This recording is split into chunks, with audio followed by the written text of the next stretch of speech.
Wonderful. We are officially live. Welcome to Shifting from Grudge to Grit, Grace, and Gratitude.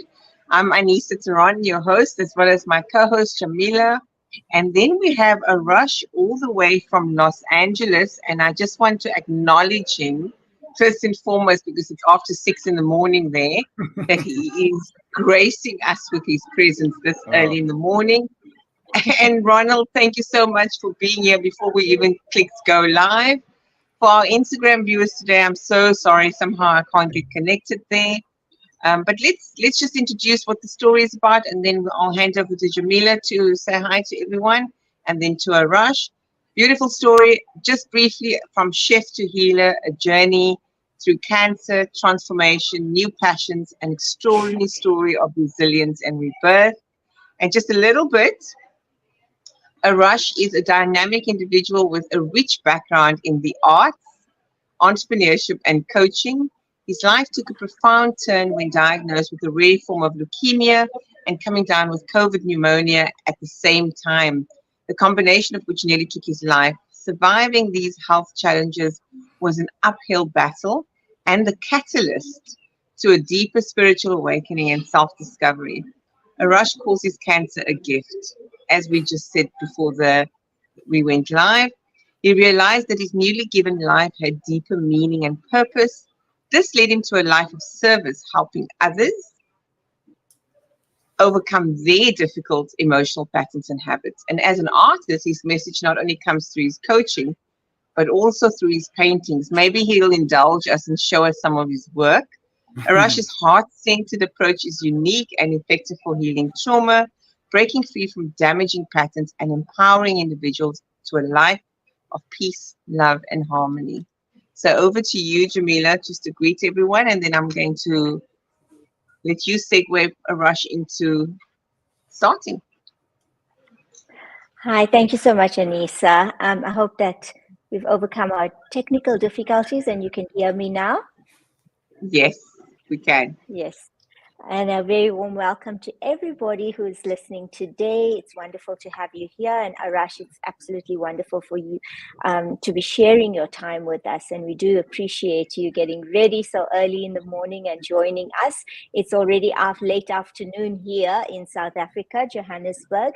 And I'm happy to be back. I missed out on our last week's session, and I'm so glad that I'm going to be able to catch you today, Arash, and your incredible story. I can't wait to get to hear all about it. So without any further ado, I hand it over to you and we welcome you. Oh, thank you so much. It is such an honor to be here. It's a pleasure to meet you both. And I love the morning. So Anissa was saying, sorry for the ungodly hour that, we had to get you up early. And this is the most godly hour for me. I love the mornings and I like to get up early. I got a little bit, up a little bit earlier today. And it's wonderful. I love every moment. So it's great. And I'm glad to be here. Arash, we normally, everybody asks, okay, so where do we start? You can start wherever you want to start sharing your story. And as you know, you were attracted to come into this podcast based on me sharing about the hero's journey, and you had to go through your own hero's journey. So maybe just start wherever you feel comfortable to flow with the conversation. And what we try to do is bring it back into what the theme of the podcast is. How did you shift out of potentially that grudge state when you first uncovered you were diagnosed? Because immediately at that point in time, we don't see it as a gift yet. We actually have to first grow through the experience. And I say grow through and not go through, because it is a growth phase in our lives. Absolutely. Absolutely. And that is the exact reason I was attracted to your podcast as well, the hero's journey. I connected with that. And yes, going from grudge to the other side, which is you build grit and grace and gratitude, it is the journey I've gone through several times. And the most profound experience was sparked with cancer, or the diagnosis of it. The beginning, oh my God, it threw me for a loop when I was diagnosed. I was shocked. I did go into anger. I did go into denial. I was like, what? How could I? Well, how did this happen? um, I was this healthy, organic cafe owner running business for, many successful years. And I was this healthy guy eating organic food and working out. And I'm like, how did I get cancer and leukemia, especially? No history of it in my family. So I was like, this doesn't fit. So I went into anger, and I actually couldn't talk about it for a while. And I tell you this too, I'm a rebel at heart. I've always been a rebel from teenage years and onward. Always done my own thing. So this was like a knee-jerk reaction for me to go into, like, I'm gonna fix this myself. I'm gonna go all natural, all holistic approaches, and I'm going to heal myself with everything positive that I know of. So I sold the cafe, got rid of everything, all my attachments. I was even in a relationship which simultaneously ended for other reasons, but it gave me the space and time to really dedicate to my healing. And for a couple of years, I went on this natural healing journey, which got deeper with spirituality. I went even deeper into self-exploration. And one of the biggest lessons that I learned was that I wasn't loving myself. There was this self-love that I became acquainted with, that before it was just kind of like on the surface. It was very like achievements and accomplishments and approvals from the outside. And I broke through that layer. It's profound. So after a couple of years of this whole thing, the cancer, I wasn't treating it medically. I was just like all natural, like crystals and energy healing and colonics and holistic, like wet medicine, ozone therapy, deeper breath work. I mean, I did everything. I did ozone therapy and like all these vitamin C injections, plant medicine, everything to detox and get it out of my body. But it was in the bones. My leukemia was what's called a hairy cell leukemia, and it was in the bone marrow. So it had to be something else. And then COVID came, and by that time, my immune system had gotten worse.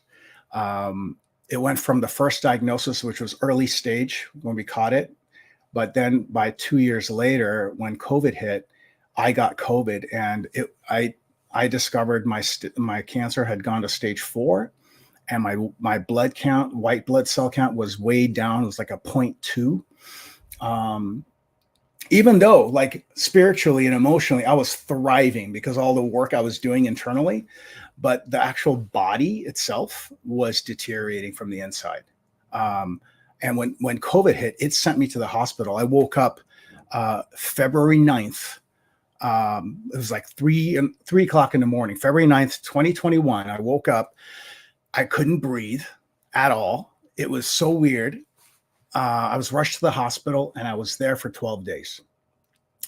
On day 6, Anissa and Jamila, on day 6 of being in the hospital on ventilators and connected to machines, and every 3-4 hours I would get steroid injections just to keep my body strong to fight the COVID, which had turned into COVID pneumonia. Like, my lungs were filled up with fluid. I almost didn't make it. And on day 6, the head of the hospital came in, and he's like, "You look like a straight shooter, so I'm going to tell you something honestly." He's like, "I've seen thousands of people not make it out of here, and you're not looking good. So I would make some phone calls and get your affairs in order." And that was a turning point for me. I had to make a decision, either to give into this and be like, okay, maybe it's my time to go, or do something about it. And what really helped was my connection to source, my prayers, my meditations, and the connections I have with my family and my friends. And I felt like there was some unfulfilled journey that I still must live and do in this life. And I felt the hearts and the love of everybody who loves me when I was in the hospital, like the most love and support that I had. It just reinforced that I was loved. And that helped me kind of like allow the love in. And I didn't want to disappoint them or put them through pain. I'm like, I got to live. I got to make it through this. And that night I had a miracle. Things started improving. My blood work started looking better. And the next day, actually the same doctor came in. He's like, I don't know what happened. I don't know what you did, but your white blood count is up, and keep doing what you're doing. And 6 days later, I was out of the hospital. I was on my way to recovery, and I also surrendered to the fact that I got to do chemo and get address this a little layer deeper. So I did. I went through the whole chemo process, and I came out with this. And I went into chemo, I tell you this, with a different attitude. I went in not regretting it or grudging it or being like resentful, because I was against any outside chemicals, any toxins coming into my body. I was against all that before, but the attitude I went in was like, okay, this is medicine now. This is going to go to the next layer and snip it at the root. And it was me surrendering and like just accepting help and accepting grace. And it humbled me. Like the simplest way I could say is that whole process humbled me. And that's why I call it a gift, because I let go. I let go of control and I let go of ego. And I am now just riding this beautiful wave of life and grateful every single day that I'm alive and doing the best that I can. And it's a choice. Because every day is a challenge. Things come up, life happens, right? But it's my attitude now that has really shifted from grudge to grace, and it is that which is such the beautiful shift for me. I'm like speechless, and I can listen to you go on, and it's like you speaking life. You speaking so many themes that have come through here. That self-love and self-respect even I think is a theme that I'm picking up as well on, and acceptance and the idea of non-attachment and having to go into surrender, because depending on who we are, and most of us like to control our lives, and we have this whole thing sorted out in like a vision plan, or a blueprint for our lives, and it doesn't always go as planned. And it's very difficult to bounce back from that, because as you said, you were healthy, you took care of yourself, you weren't somebody to indulge in unhealthy food or activities. So I just want to say thank you for sharing. I mean, it really is touching and touched my heart, because I have friends that have gone through cancer, and as I said to you, the one friend says, I'm not dying of cancer, I am living with cancer. So Jamila, I'm still processing so much of what Arash says. Have you got anything you'd like to respond to that? Yeah, absolutely, Anisa. It's such a beautiful, miraculous journey that you've been on. But I think one of the themes that has stood out for me is the theme of self-awareness. And for me, self-awareness in the sense of the divine power that we possess within ourselves, that we are innately born with. And I think that with people becoming much more enlightened, or going on this journey of enlightenment and consciousness, they are becoming more aware of that beautiful gift that we possess within ourselves. And in acknowledging it and understanding the wonderful power that we've been given by the divine, we're able to implement this, I think. And for me, one of the themes that also stood out is the journey back to self, and understanding that we have everything within ourselves to be able to heal ourselves. And I say this because it's really about the power of the mind and giving yourself or your mind that importance to be able to make that shift from grudge to grace and to be able to heal yourself from it. So, it's an incredible journey, incredible strength that you are displaying and reflecting. And Anissa, like you, I've got friends who have also gone through this, and some journeys are completely different from others. But one in particular who also, went through the vitamin C treatments and the steroids and all the rest of it. But ultimately it came back to the power of the mind and deciding that I need to live. This is not my time yet. There's so many things that I still need to complete here on this earth. So huge admiration for you and everyone else who has been on this journey with you. Yep. And it also reminds me of a story that, I read about the blue zones of the world and how people live 10 to 15 years longer than anywhere else. But from your story, Arash, what I'm picking up or realizing is that it's not specific zones in the world. It's about the power of your mind. And when you choose to initiate that, and it doesn't matter where in the world you are, but you can do that for yourself and change the way that you live and the trajectory, I guess, of your life. So it's just wonderful and so inspiring, to have people like you on the show and to listen to your stories, because your stories are so much bigger than yourself. Your story now is helping us, as I'm sure it is with so many other people. Yeah. It's so bigger than me too. It's bigger than me. I'm just trying to grasp it. So I mean, the magnitude of this is difficult to grasp. And when you were in the abyss, in that darkness, what is the one thing that, besides now the hospital experience, because when you went home after that 6 days, there's still the aftermath of the shock of what did I just go through right now? How did you bring yourself back to coming back to, I almost wonder if there's no ordinary after this, right? Because this is an extraordinary experience. But how do you then come back to center and ground yourself? Because having been a chef and having a business and having success, none of that matters anymore. So what was the one thing that kept you going day by day?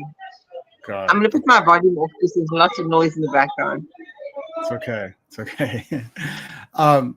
The very, very first thing that I had, that day that I was released from the hospital, my parents came to pick me up. I was, yes, I was in shock coming out of the hospital. But the one thing that I requested, my dad, can we go to the beach? I need to put my feet in the water. I need to connect. I need to ground. I need to come back, because this is my second chance and I want to ground. So that was the first thing I did. And my belief in God, my belief in source, really was just coming together, even getting stronger. That's what really keeps me going. I try to make a weekly visit to the beach to ground. And if I can, I'll go to the mountains here and go barefoot on the dirt, just stand there and ground.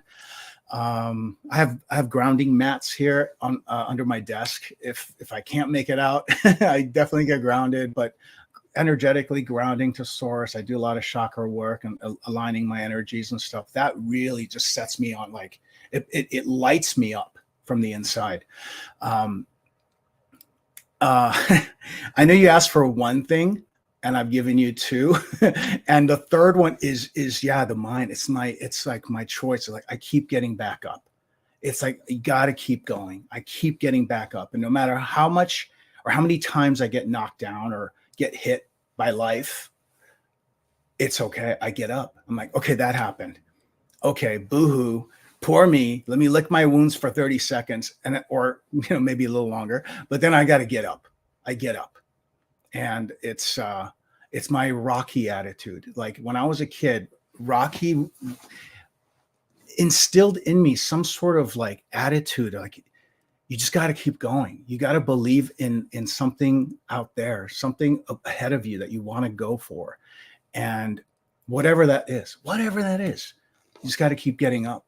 And when I came out of the hospital, and still every day to this day, I'm just like, I have this drive, this dream I want to fulfill, and things I want to do and give. I want to give to people. I want to have them feel. I want to inspire them. I want to, yeah, that's, there's the long-winded answer.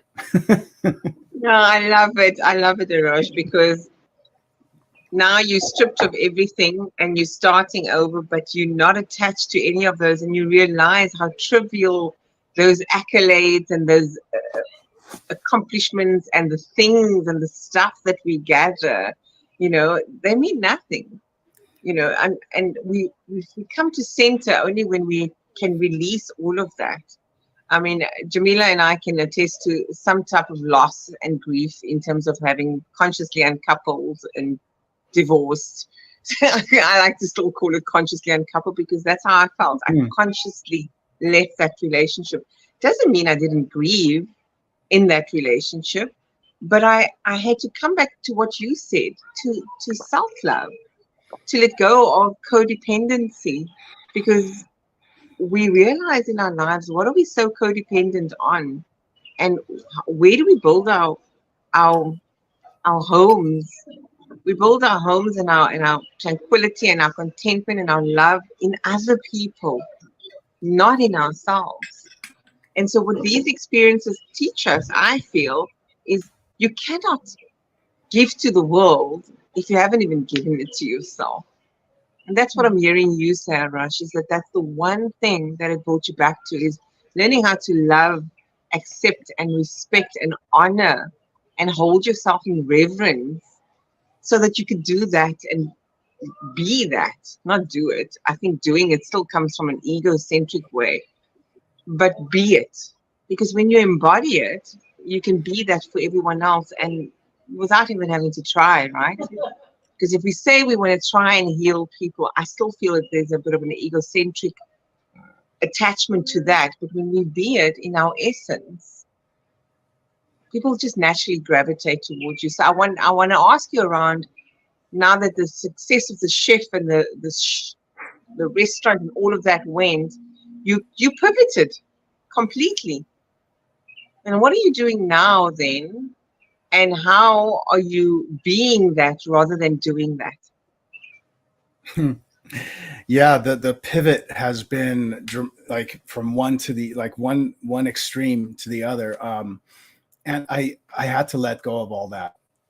The accomplishments of like the ego was like, oh, I've had 2 successful restaurants, I have a house, I got all the cars I want, and all that stuff became irrelevant once I got in touch with my truth, and like the basic truth, which is so beautiful, that source, that energy source that's in my heart and in your heart and everyone's heart. It's just, you got to tap into it.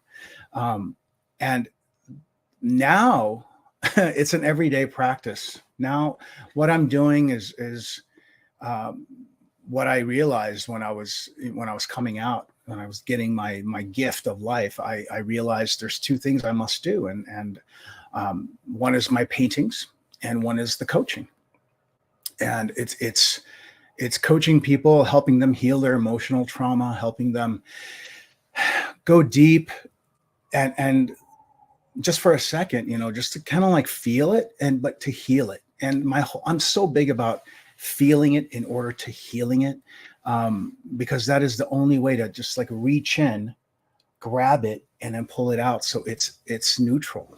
And the painting series and the painting ideas, they're all from my heart, and they're all from like my soul, the visions and the things that I see, and they're connected to my life process. They're connected to my lessons that I have learned that like need to be a visual on canvas. So that's what I'm doing. and I'm committed to just serving. I'm committed to serving. That's what feels the most powerful and right for me.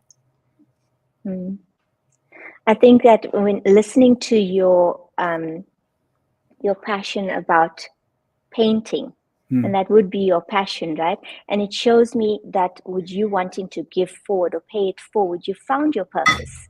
You found your purpose and your happiness, and your passion. And part of finding your purpose is to be able to pay forward and to serve. And I think that a lot of us find ourselves in this trap, getting caught up in, this all the worldly things that we busy ourselves with. And for me, I found that, I was almost running on autopilot. And you feel like you're on this hamster wheel, and you don't realize that life is actually passing you by. And until you get to that point, in whichever way it comes to you, I feel like, and I wouldn't say that your life is wasted, because you've got to go through your journeys and your processes and the experiences and the hardships and challenges and whatnot. But when you get to that point where you really find your purpose, that's when you really feel like you're starting to live. And I remember, I don't know if it was a quote by Viktor Frankl, or I'm not sure who it was actually right now, but there are two important days in your life: the day that you are born and the day you realize why. And I think that when you do find your purpose, that is when you realize why you were put here onto this world. So tell me something. For me, I find it's daily practice that helps to keep me present. It helps to keep me fulfilled and passionate about what my purpose is. And if I don't do the meditations, and if I don't do my journaling and my gratitude practicing and the active listening and all the rest of it, I do tend to fade a bit from one space into another. What is it that you do on a daily basis that keeps you anchored and keeps you present, to be able to just live out your passion and your purpose? Gosh, that's awesome. That's so important. I love that you do that, and I love that question, because there's that thing. I related to something when you were talking, as far as there's been moments where I'm driving, and it could be like 15, 20 minutes, and all of a sudden I've reached my destination, and I don't know what happened in the last 15, 20 minutes. And that is like an example or the epitome of not being present in your life. And all of a sudden you get to the end, or you get to the destination, you haven't noticed or acknowledged all the stuff that's happened. And that brings me back to being present.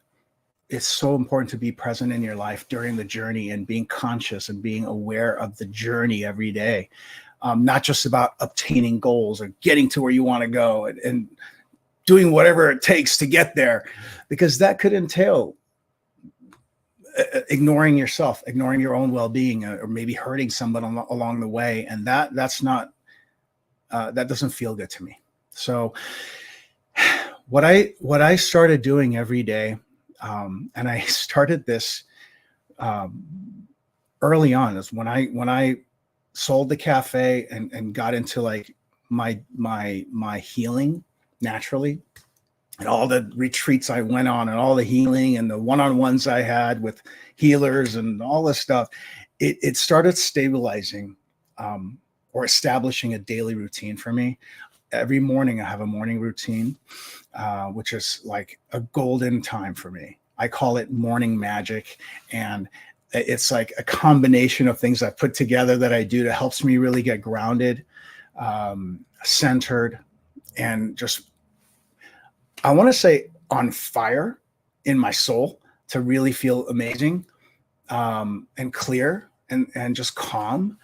I do breath work. I do meditation. I do chakra aligning, energy aligning, tuning, tapping into Mother Earth, bringing in the higher source, Christ consciousness, just vibrating and powering up all my chakras, and affirmations, prayer, surrendering to the will of source and my higher being, and just like I do that in a combination of stuff. And if I don't do it, I feel off. I feel like I'm not at my best, and I'm kind of just like floating in the day, just kind of like surviving and not being at my best or really that present. So the morning routine is amazing, important for me personally. And then in the evenings, I do like a grounding, just kind of like a reflection. Maybe I journal, and it's turned into a walking meditation. It's turned into like just being in a meditation throughout the day now, because the tail ends, the book ends of my day are grounded. Then it kind of transfers over throughout the day. And I could be standing in line at the bank. I could be stopped in traffic at a red light, and I go into my breath and become present and not get stressed out or tuning out. And if I catch myself worrying about something, I just kind of bring it back and get back to that. And it helps me move forward. It helps me stay present. It's it's such a beautiful thing. I love it. You know, Arash, I'm so grateful that you actually also moved away from the need to do the physical stuff, because they can become a vice. So the breath work, the journaling, and all of them, they are all good. But what I loved most of what you said is that in the chaos,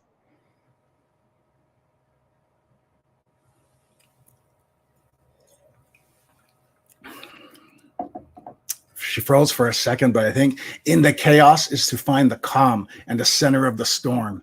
And that is what I think she was trying to say. And that is the center to find in the chaos, in the eye of the storm, when everything is whirling around, to be able to still breathe. And because I mean, I've caught myself holding my breath, taking shallow breaths if I'm stressed out. And if people do that, you hold your breath. You get tense, and it's like, okay, let's come back to really the basics here. And yeah. I think, and also just keeping it as simple as possible, because that's what it's all about. Simple. Oh gosh, yes. Simplicity is what it's all about.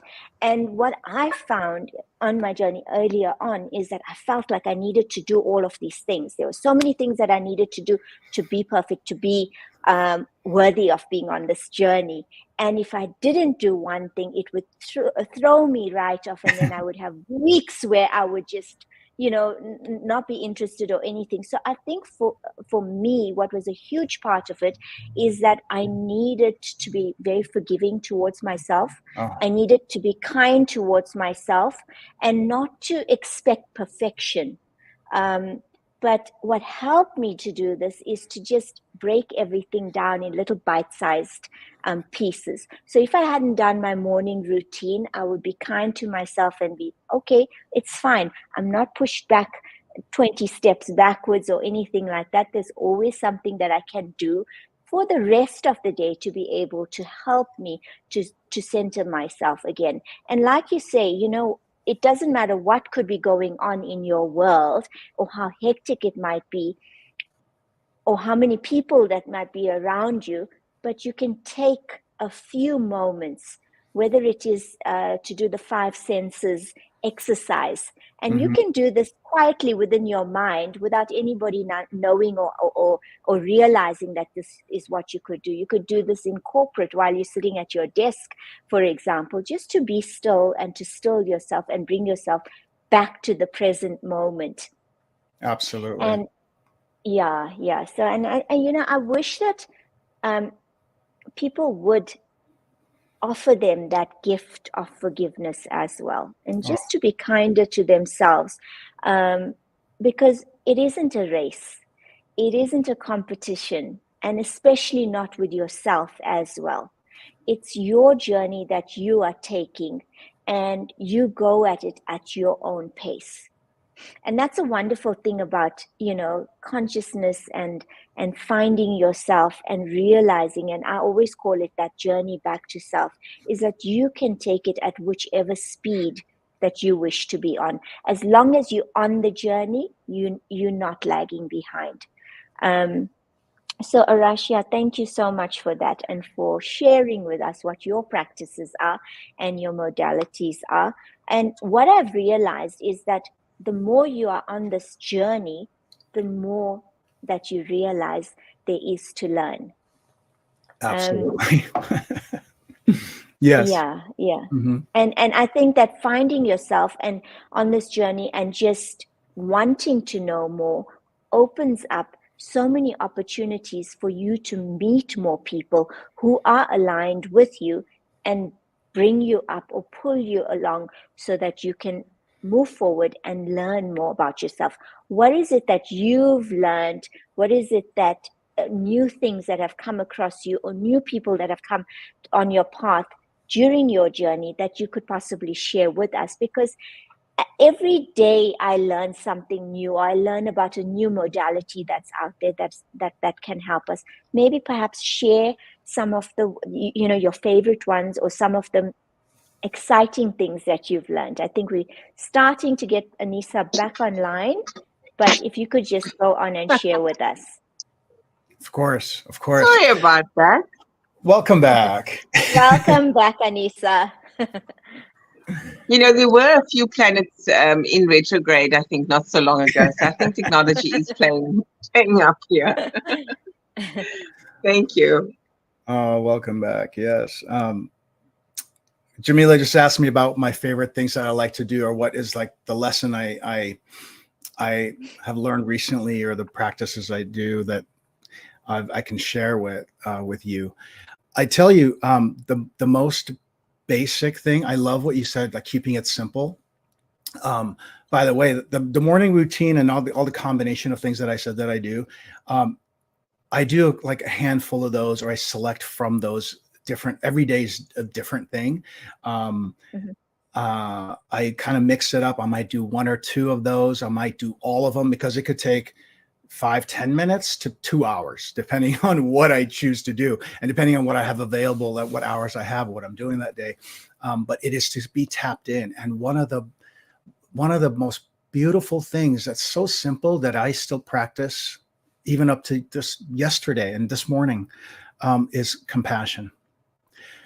Compassion, which is a segue from forgiveness, and they're kind of connected to me. Connected for me.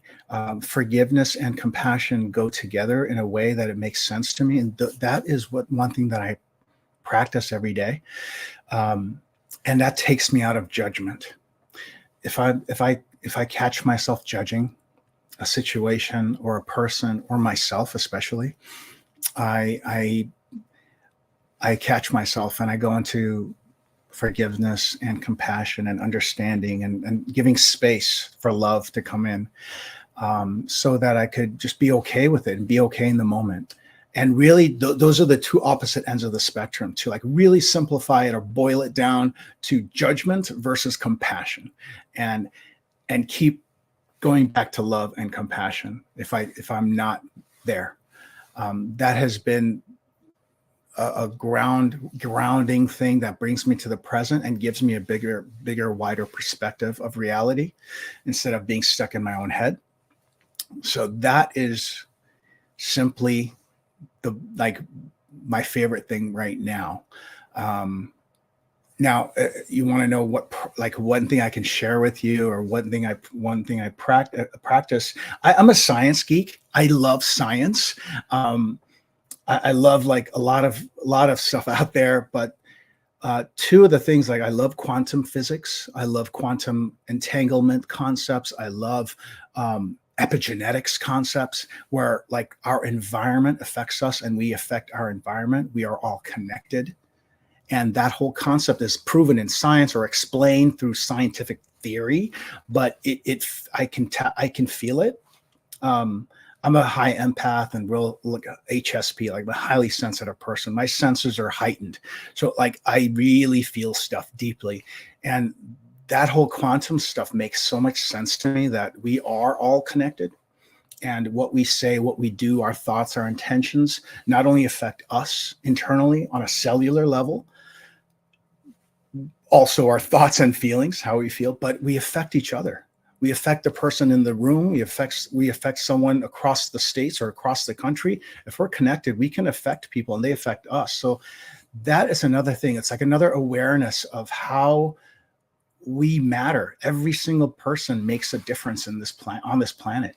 Our actions have ripple effect. There's a cause and effect with everything that we do. And it's to be conscious of what you do, be conscious of your thoughts and your actions, so that we make a good impact. We make a positive impact in yourself and then outwardly. Arash, you know, there's so much resonance as you're speaking. I feel like you're my soul brother from across the seas. So seriously, I'm like, everything you speak of is what I want to be and strive for. And I'm never going to say that I've arrived, right? Because I don't think we ever arrive at being fully enlightened. We're always learning and unlearning and relearning. Yes. But so absolutely, the epigenetics, yes. And the epigenetics part for me is very intriguing, because we definitely aren't our circumstances, or we don't need to be inheriting whatever our ancestral heritage doesn't need to move alongside with us, because the brain is malleable. And, you know, from a neuroplasticity perspective, we can certainly create a completely new blueprint for ourselves. What I want to ask you, though, is in this journey, because it is an esoteric spiritual journey, right? In this metaverse or whatever we want to call it, the reality is that not everybody resonates on our frequency any longer. And I was just at an event now, speaking at this event, and this woman said to me, "Oh my gosh, like everything resonates, but yet she can't get herself out because she's still attached to people needing to validate her, hear her, understand her."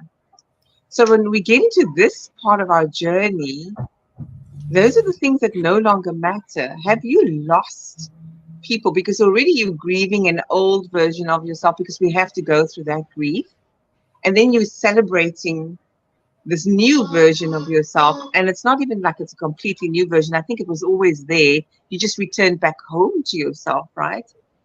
But those around us no longer connects to that part of who you've become. Have you lost many people along the way in your life now? Yes, I have. And the unlayering and the things I had to shed, parts of the ego, parts of attachment, and parts of the control that I had in my life, I let go of. And along with that, the shift that took place, I'm I'm not the same guy I was 10 years ago, nor 5 years ago, and nor yesterday. So I definitely, it is I have mourned by losing some close friends. I've mourned losing a lot of interactions that we lost touch and just drifted apart, and that's okay. I love them from a distance, and it has created space for others to step into my life who I can have these kinds of conversations with. And it is part of the growth and part of the change in life that's inevitable. And it's I definitely did hold on to it for a little bit and realized that I have to loosen my grip and just kind of just go along this journey, be the boat that floats along this river.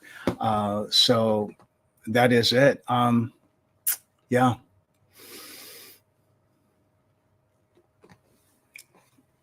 I love what you said about getting like back into love and compassion. Love and compassion. Yeah. And I think that it's so important, or what's most important, is to be able to have love and compassion for yourself first. Because if you are not able to do that for self, then you cannot offer it to anyone else, and to move you into that space of non-judgment. And I found that with my personal journey as well, is that was so difficult and hard on myself, very, very unkind towards myself. And this came across also in the words that I spoke to myself, in the thoughts that I had about myself. And if you don't change it on that level, when you sit and think about the thought processes that go on, or the thoughts that we have, I mean, it's like what, 50 to 70,000 thoughts in a day or whatever it is. And if those are all negative ones, then can you imagine what you're doing to yourself? And when you're doing it, to your mind, it obviously has an effect also on your body.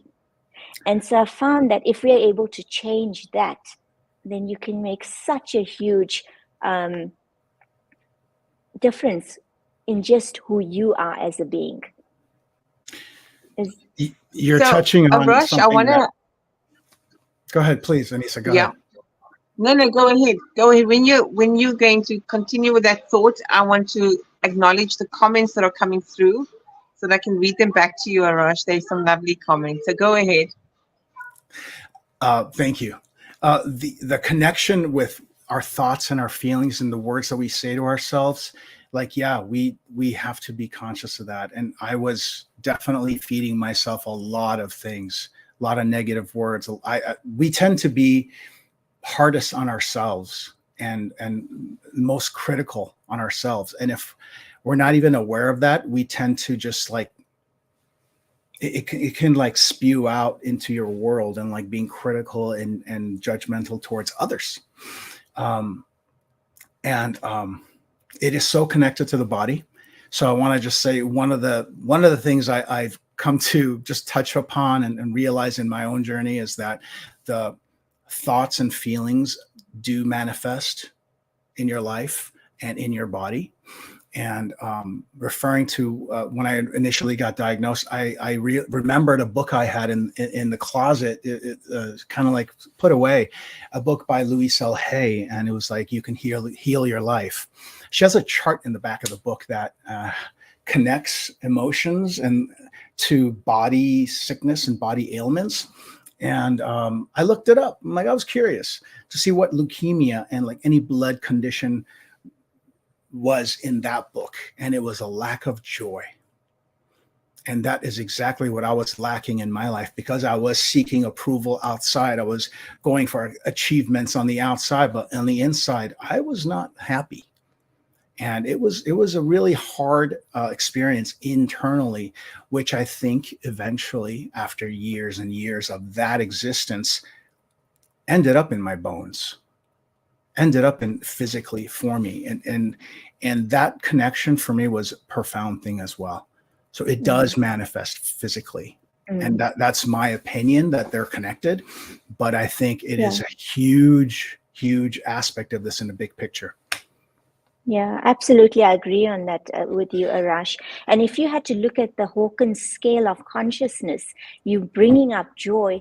Joy is one of the highest that you can get, even above love. So it's very interesting that you brought that up. Anissa, would you like to just maybe acknowledge some of the comments? I will. I definitely want to just acknowledge the comments, and then I'm also going to respond to what you just shared. You can hear some geese in the background here. I'm at the Botanical Gardens in Kirstenbosch, Jamila, and I know you know this place, and it's gorgeous. Talk about grounding. Absolutely. This is a place to come to, Arash, when you come to South Africa, hopefully one day. So, Ashish from Canada, he says, listening in today, powerful, insightful, proper power of healing. Ronald says, compassion and gratitude in all things now. Awareness. Love your geekness. Yes, Arash, keep sharing. Reclaiming time and energies wasted and putting them back into evolving solid purposes of life. Life is not that short if we live it well. That's from Ashish again. Once again from Ashish, yes, taking ownership and conditioning it through as a way of life. #mindset. Ronald says, powerful, Arash. All the materials and accomplishments no longer matter. shift to serving. And then we have, he says again, such an amazing journey, Arash, how you gave into grace. That's beautiful. Grateful you allow such inspiring people such as Arash to share his miracle healing. His faith in God is rewarded. Thank you for this. Deborah, his wife, is with him, Ronald says, and she's listening in.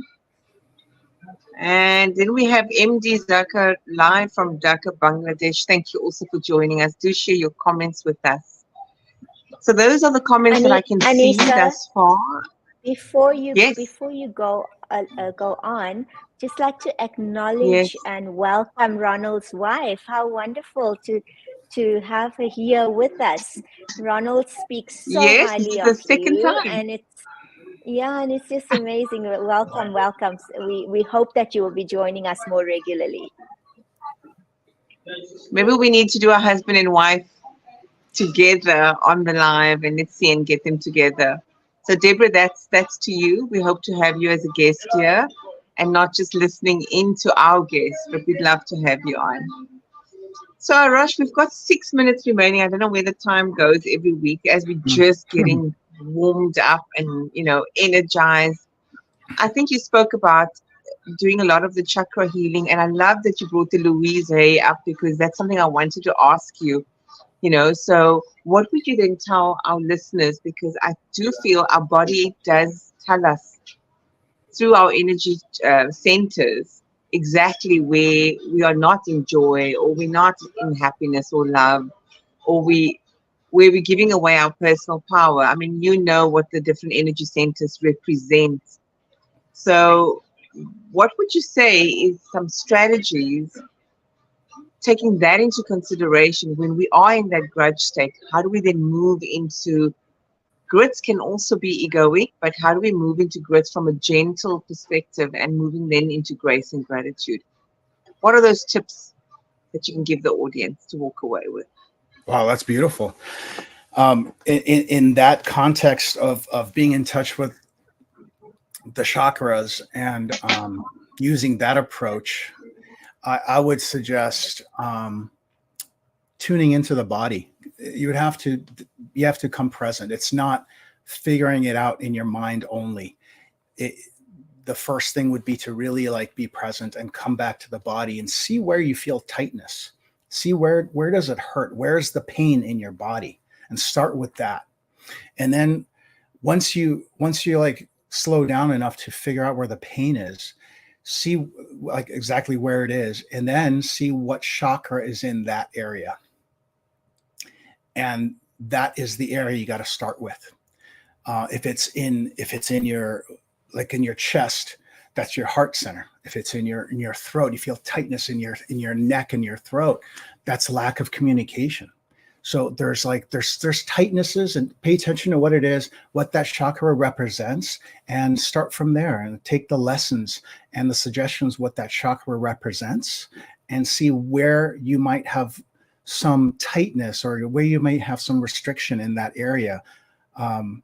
And that could be where you can start and comforting yourself and kind of giving yourself some encouragement to let in some goodness, let in the light, and let in the lessons that will help you in that area. And I would take it from there and see what opens up. I love that, Anisa. Jamila. Anisa, last night we had our Shift Happens community meeting, our monthly meeting, and we had a gentleman called Michael Coyle come and speak to us about life and body alignment.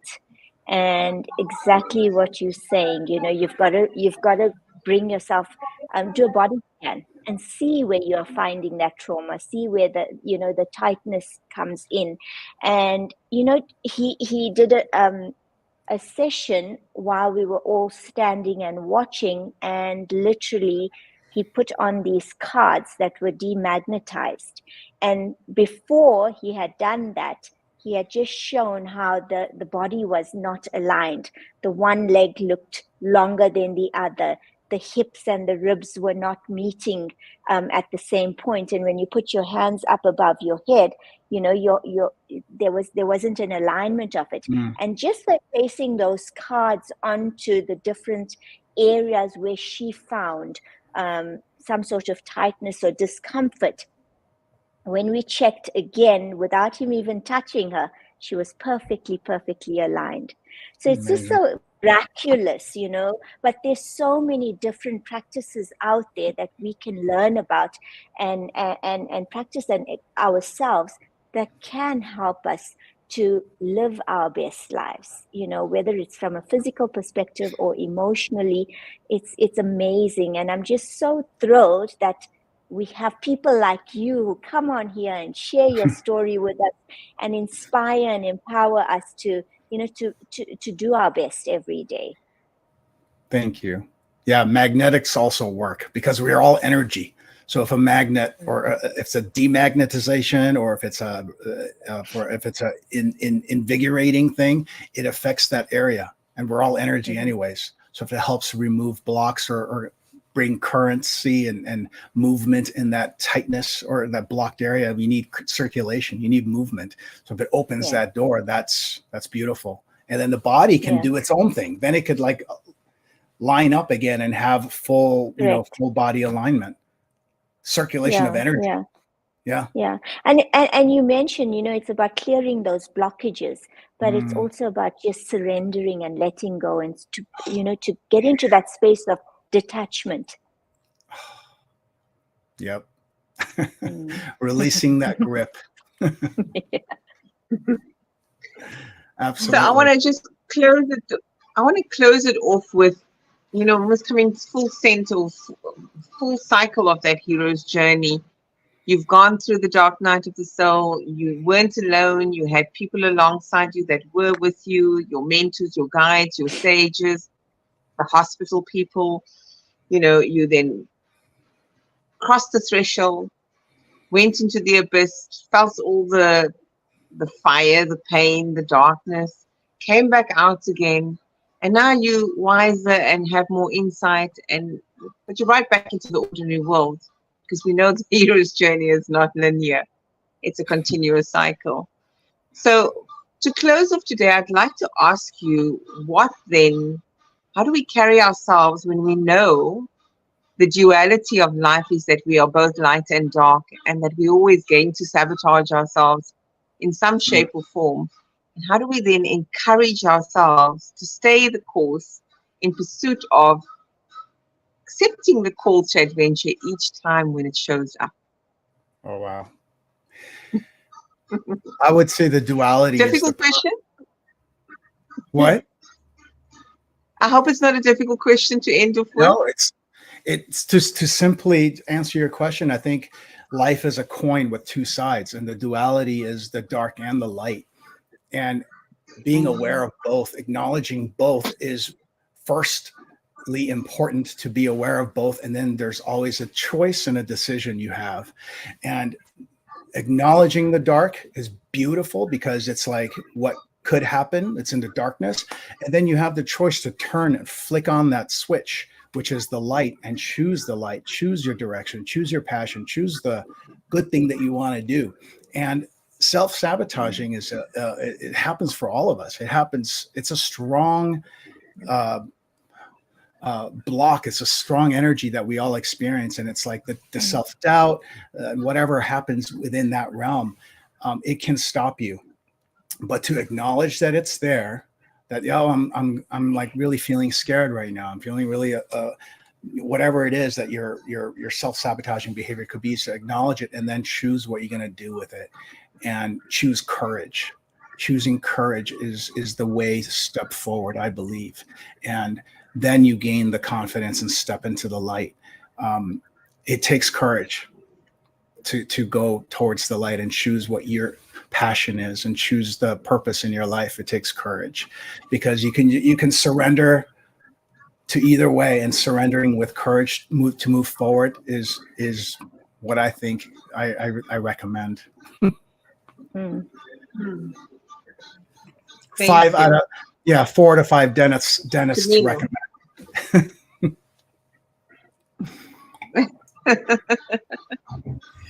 Choose So courage. I'm writing that comment because choose courage to move forward. Yes. Okay. Yeah. Same Jamila, thing. any Choosing closing comments another. or Yeah. Sorry, do you want to just finish off, Arash? Another Do you have something simple more to ways to say? do is you want to give into being a helpless person in the situation, or you want to choose being a victor in the circumstance, being the victor and choosing what you want instead of being the victim. And that's another way to look at this duality, in that you always have a choice. That's all I was going to say. Yeah, absolutely Beautiful. agree with you on that one. You always do have a choice. And just in closing, Arash, I just want to thank you for sharing with us and for being so vulnerable with us. And, we all have a certain aura, and, I can certainly feel your aura.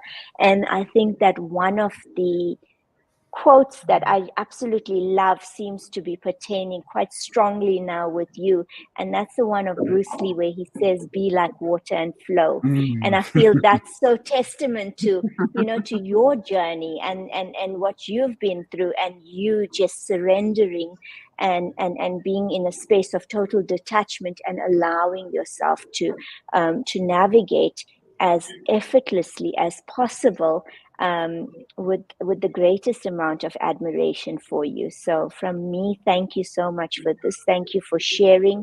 And we hope that you would come back on again, because like Anissa says, week after week after week, we just feel like we're warming up and getting into the meaty bits of the conversation, and already it's time for us to leave. But we do hope that you will grace us again and join us on another podcast. So thank you for this. Thank you so much. I love that quote too, by the way. So Arash, so definitely do. Thank you so much for being with us, and just stay with us before we end the live. I want to thank those that have been here with us all the way, and for your beautiful, heartfelt, compassionate comments that have come through to Arash. We echo every sentiment you've shared, and we certainly look forward to having Arash come and visit our country one day and see the beauty and bring his beauty and essence to our country as well. Thank you so much, Arash. Thank you. I'm going to end the live. Is there anything you would like to say, Arash, before we go? I'm so grateful, and great meeting you guys. And this was a beautiful conversation. I'm grateful. Thank you. Okay, thank you, Anissa. Thank you, everyone listening. Until next week, we're going to end the live. Next week. We'll see you next week, same time.